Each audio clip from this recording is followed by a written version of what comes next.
Good morning, everybody.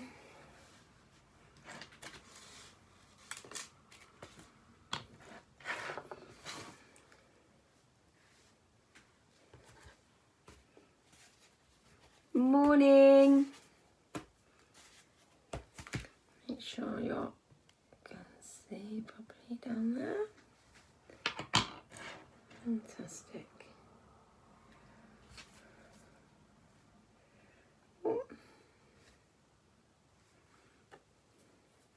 Good morning. Let people sign up this morning. Morning. Just letting people sign up for the session if they're able to today.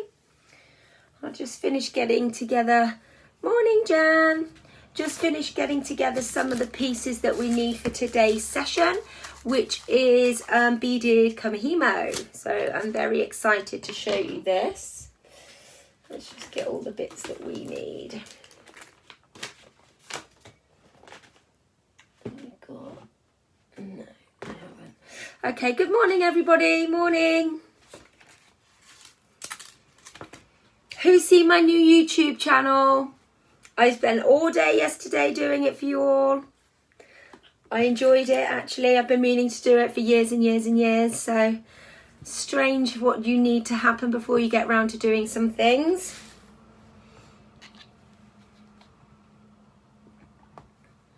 Great, okay, I'm going to get started, I think. So today, good morning everybody again. My name's Amy Surman of the Oxford Bead Shop, or Amy Surman School of Jewellery. I'm here. Morning, Janina. I'm here. Oh, good. Oh, you've seen it, Jan. Sorry, I'm getting all sidetracked by your messages. Fantastic. Glad you like it. I'm going to try and do some live streaming on YouTube, but I'll post this up afterwards, but I need to download something. So anyway, we'll sort that out. Maybe if you join me for Craft Club this afternoon, we can have a little chat about it then. Okay. Amy Surman of the Oxford Bead Shop, Amy Surman School of Jewellery, that's me. I am going to be showing you today, as part of my Facebook Live online tutorials, Beaded Kumihimo. So, Beaded Kumihimo, this is Beaded Kumihimo. It's really lovely, isn't it? Look at that. I really like it. What you will need for your Beaded Kumihimo to do the braid is a Kumihimo board. So we're going to be using those. Good morning, everybody. Morning. So I'm going to be using the Kumihimo board again. We're going to be using the nylon cord, number 18 gauge nylon. So those of you that have been making button necklaces, and there's videos for this previously, so that you can find a video of how to use this stuff for your beaded buttons. Can you see behind me? There's one. That's the one. We're going to use that. And then we're going to use some size 8 seed beads. So for this, you can use any cord, you can use any beads, as long as your beads will fit on your cord. The the number 18 gauge nylon is really good because it's nice and strong. It's really cheap, really, for how much you get. I think you get about 70 meters on a reel, which is like $3.75, something like that anyway. Yeah, but it's really strong, really good for macrame as well, and I'm going to do some of that later on throughout the next few weeks. So what we're going to do to get started is we're going to start by looking at our cord, what we need for that. We're going to do a simple 8 braid Kumihimo to make this, okay?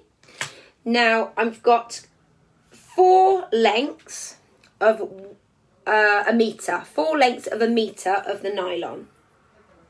Okay, so 1, 2, 3. Nice stuff with it. The nice thing about this stuff as well is, look, I am in a bit of a knot there, but it comes apart quite easily. So it doesn't knot particularly easily. It comes apart really nicely. Okay, so 1, 2, 3. Get all my ends together.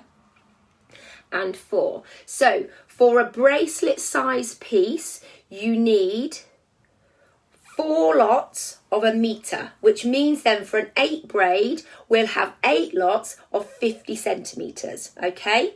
So then once I've got my ends and my metres cut, I'm then going to find my middle point, like so, and tie a knot there. Ooh.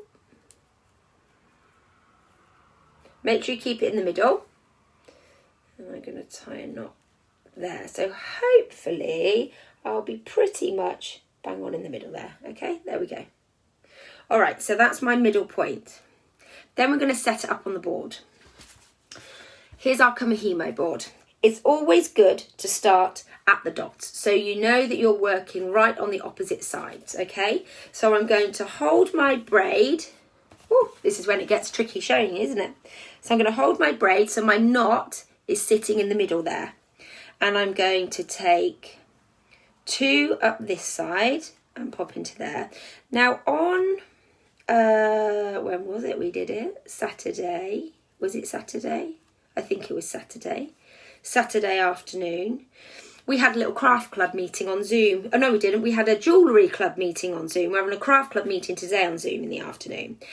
And Kat came along to it, one of my customers, and she had a really good point in that when you're working with different size cords to create Kumihimo, sometimes if you've been using bigger, heavier cords like I have on this, then it won't hold the finer cords. So you see, if you're working with something like a 2mm satin, like we used to do all of these ones that we've been doing previously, it kind of makes the holes a bit bigger. Can you see how they've pulled in the middle there? They kind of opened out there. So these aren't sort of securing in particularly well. Can you see that? They're pulling really easily, and you can see that dent. So you do need to be careful of that. So if the beaded Kumihimo is something that you like, once your board has been used quite a lot with the other cords, it might be worth getting a new board that is specifically for your beaded Kumihimo, okay? But I'm going to show you on this board how to get it set up. So we're doing 2 cords on that side, 2 cords there. I'm going to set it up and then I'll turn it round to you because it's a bit tricky to do it the opposite way around. So that is what we have got there. Okay, so we've got 2 at the top, 2 at the bottom, 2 at the side, 2 at the side, all on opposite sides. Okay, now what we're going to, and there's all of our ends. What we're going to do in a minute is we're going to thread beads onto these cords.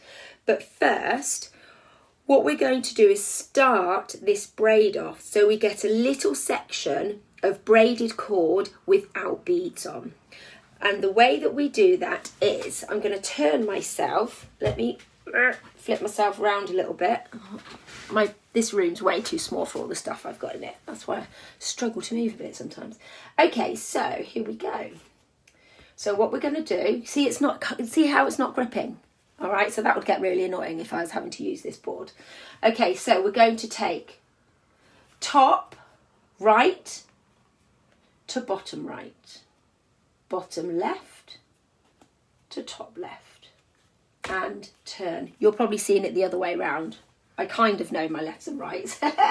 Top, right to bottom, bottom to top, turn. I'm going to have to pull it tight. Top to the bottom. So you see how I'm always working on the same side. Oh, nearly took the wrong one out. Bottom to the top. I always go on the same side. Top right, bottom left, top left. Turn, and I'm always turning in the same direction as well. So the point of this bit of the project is to create a little section of Kumihimo without beads on. Can you see that little section I've got there, just to get us started? Okay, so we're going top to the bottom, bottom to the top, turn, top to the bottom, bottom to the top, turn, top to the bottom, bottom to the top, turn. This board is really not working well with this Nymo, so you can see the benefit of having a new board. So that's what we need to do, okay? So we keep working it like that until we've got a little section of braid without any beads. Now we're going to start putting all of our beads on. I'm going to put on each of these probably about 40 beads. To make a bracelet on each cord, or on each length of the cord, you would need about 40 beads, and that will make you a bracelet length. You can always add more later, and you can always take it off. So this cord's really nice in that it can easily go through these beads. So this is a size 8. Anything that's smaller than a size 8 seed bead, I think would be too small to fit on this cord. We've talked about this before. The size of a seed bead is determined, it is specified or is described by how many beads fit within an inch. So size 8 seed beads, there will be 8 beads whole side up that fit within an inch. So the bigger the number, the smaller the bead. There we go. Look, see how he is. So they do thread on quite easily. I love that colour mix. Isn't that nice? That's the coral and then a lovely sort of tealy turquoisey, more tealy colour. Love those colours together. I might have to make, that's a lovely bracelet or colour scheme for the summer, isn't it? Really nice. I fancy doing like a necklace like this. I think that'd look really good, wouldn't it? Look at that. I think that would look great. Wouldn't that look nice? That would look nice as well. These are actually called fringe beads, so they're a bit more bulbous on one side. I'll take a close-up picture. I'll post it after the session. Okay, so let's get some of these on. So you can see it's really easy to thread these beads on. Takes a little bit of time, so I'm not going to keep you hanging around while I thread on 8 lots of 40 beads, I should say. There we go. All right. And then there they are on the bottom. Now to secure them on, what you can do is just simply at the end of your nylon, just do a simple knot to hold it in. And hopefully the hole size and the knot size will be enough that the beads don't fall off, which it is. If it's not, you can tie another knot to make the knot bigger. Or what you can do is you can tie a bead into the knot, okay? So you could just literally tie a bead into the knot. So if you, I'll show you on a piece. So if you, oh, let's get one on there. Oh. So these are little check seed beads. There we go. All right, so there's my knot. If you put 40 all together, do you put 40 all together in one go? Yes, you do, Vicky. Yeah, absolutely. Look, I'm just going to tie that in there. And then that will stop all the beads from falling off. If you tie a little bead into the knot, do you see I've done that? Again, I'll take photos and post it all up. Yeah, so what I will do, Vicky, and for everybody else watching, I will put 40 beads on every single one of these strands, okay? And that's going to be about enough for a bracelet. So on every single strand, I will thread on 40 beads. Okay, so that's what you need to get yourself started. Then, there we go. Look. Ooh. We'll give it a wiggle and they all undo. There we go. Okay, so there's our beads all threaded on. So now we're going to start adding beads to the actual braid. Here's one I made earlier. So what we will do is I've set it up again. Now this board is a new board. So look, I've got none of those little indents as much. Not as much, a little bit, not as much. Okay, hi Kathy, morning. So what we're going to do is we're going to take our strand, right? Take it out of the slot and then I'm going to drop a bead in. So look, I've dropped a bead. Did you see it fall down? Look, there it is, nice and quick. All the way down to the beadwork or the braid. And then what I need to do is I need to make sure that that bead goes underneath this cord. So at the moment, it's sitting just above it. But what I need to do is I need to make sure that it goes underneath. So I'm going to pop it underneath before I pull it over. So I'm going to put it underneath there like that. Look. And then when I pull it over, can you see how it sits underneath? And then I can put that down there. All right. So then I'm going to do the same here. I'm going to take that one. I'm going to drop my bead in. And then I want to make sure that it's sitting. My fingers are going to be in the way because you need to kind of hold it in place. But look there. So it's sitting underneath this piece of cord before I secure it in place up there.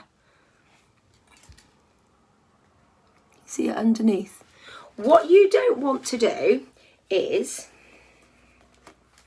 drop one in, pull it over, and then it sit in the middle there. Because what will happen is you will get the cord braiding around the beads in the middle. So to make sure that the beads are sitting on the outside of the cord, you have to make sure that you tuck it underneath and pull down. I'm going to invest in something that I can put you on top of what I'm doing. I don't know what, but I'll have a little look. Okay, so let's do that again. So I'm going to take a bead, drop it down towards the beadwork, make sure it goes underneath that cord, and then pull it over. So here again, like that. Take a bead, let it fall down to the bottom, make sure it goes underneath there, and then pull it down. So they're all sitting underneath the cords there. Can you see that? Can people see that? Those of you that are watching live? Those of you that are watching live with me on Facebook Live today? Can you see what I'm doing? Hopefully you can. If not, I will be taking pictures. I'll take pictures because I know sometimes the quality is not great on these videos. Okay, so I've gone underneath, look. Yes, good, Kathy. That's brilliant. Okay, and then I'm going to pull it over. That's good. That's good. And then we keep going. And that, oh, good, good, good. Brilliant. That's good. I'm glad that you can all see it. Okay, so we need to make sure that we are staying underneath those cords. And then you'll get this wonderful beaded braid with all the beads sitting. You can see just about useful explanation. Brilliant, Janina, thank you. Yeah, so you can see all the beads that are on the outside there. So I've just used same colour bead on every strand.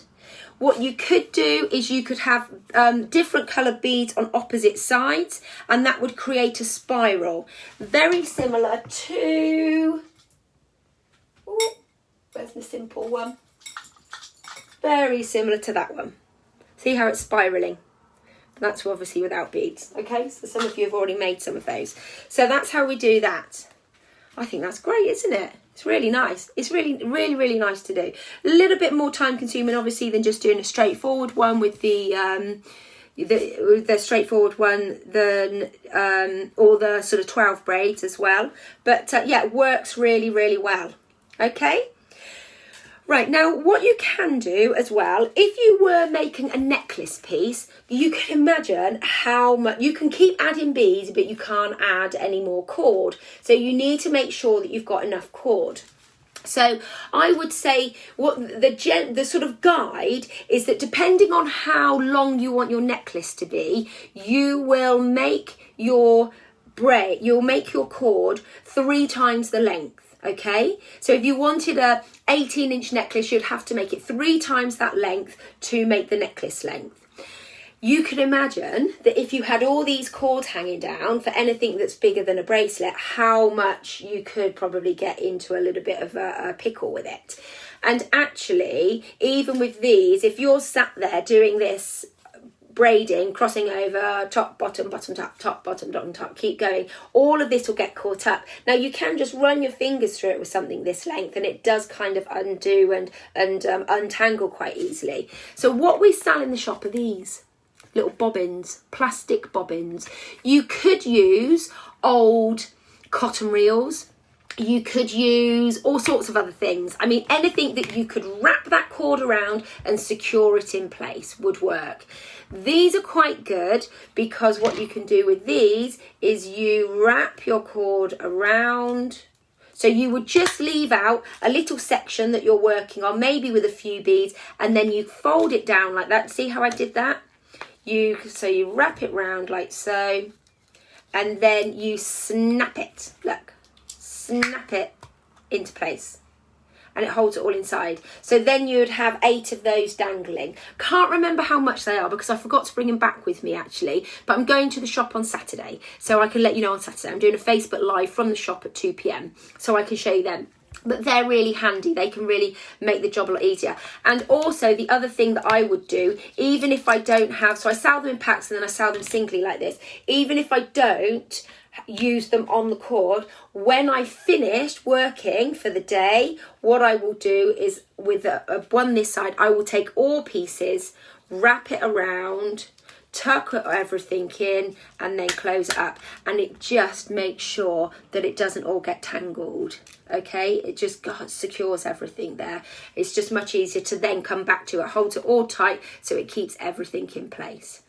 Now remember that when you do stop as well, one way of seeing where you finished and where you need to start again, see how it untangles quite easily, is one way that you could do that is to leave, let's do that, do it down properly, let my little bead drop down, is to leave a 3 on one side and a 1 on the other, and then you'll be able to see where you need to go. Okay, or you look at where the cord is coming. So the ones that are on the top, it's obvious that you need to start on the ones that are underneath. Okay, but that's one way of doing it. If you finish your board like that, then you'll know where to start again. All right. What I would do for the ends, I've used 10mm end caps here, and I've glued them in. These ones have got little loops on the end. Again, we sell these. They're on our website or in our shop. And then you would glue, I haven't got one finished to show you with, but what you would do is you take your glue and you would put it all around this top section here. Just put it all around the top section on both ends. Okay, so once you've got it to the length that you want, remembering that you need to give it a really good tug, so any stretch that it's going to do, it does before you complete it. Because what you don't want is you gluing the ends, putting the end caps on, wearing it, and then it stretches, because then you'll have to redo one end and you might not be able to do it enough that it hasn't stretched that much that it's going to take a whole length of cutting it off. So make sure you stretch it out first. So yes, you will glue all of one end. So that little bit that you've got there, do you have an unbeaded bit at the end like you did at the start? Yes, you do, Janina, because then you can glue all that bit as well. So you glue all that bit. So you finish exactly the same way as you started. You finish your beads, making sure your beads touch around the wrist. And then by the time you've put your clasp on, depending on what the clasp is, but you see, by the time you've put your clasp on, it's then comfortable to wear. So if you look at this one that's completed, the Kumihimo finish is there. So that is tight or snug on my wrist. So then by the time I've got my clasp in place, it makes it comfortable to wear. Okay. Finish with that unbeaded section. Then you can glue all of that bit, let it dry. Then you can snip off that unbeaded section, glue, and pop your end caps on that have got your little piece, that you've got your loop there. Okay, now you can get end caps like this that have got that are a bit more decorative, like we've got there, or you can get those nice simple ones that we've been using on the those 10 mil ends. What is the largest size ends you do? I think the largest size that I've got is 10 mil. But if you can join me on Saturday, Vicky, then I can have a little look when I'm at the shop for you. So I can take any questions about stock and things like that, and I can show you around the shop. So, but I'll have a look. I'll have a little look for you. I think it is 10 mil though. But the other thing that you could do with something like this, if you start to get confident with it, is to change your beads as you go. So that's quite an interesting thought. Not done that yet, but you could. So say if you wanted to use really chunky beads, but you can't get the end caps, the size that you need for it, then actually what you can do, I think I just missed it. Do you snip off the unbeaded bits once glued? Yes, you do, Janina. Yes, you snip off the unbeaded bits once glued. Oh, I lost you for a minute then, sorry. You snip off the beaded, the unbeaded bit so that you can then glue the end cap directly onto the beaded section, okay? Yes, so if you were using bigger beads, then what you could do is then at the ends, just go down to smaller beads that you know the end cap will fit onto, okay?